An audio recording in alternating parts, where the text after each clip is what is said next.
ating reception. Okay lang ba, Mami? Okay.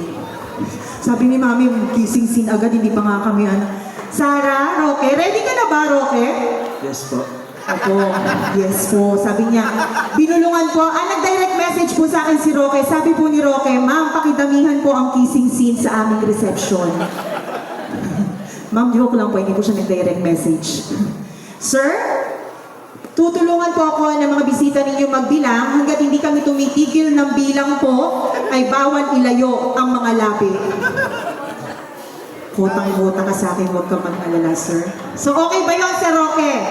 Na hindi po ilalayo ang mga labi? Sarah, are you ready? 7 years! I-round up natin sa 10-second kiss. Roque, maaari mo nang halikan si Sarah. Sige, ilapat mo na.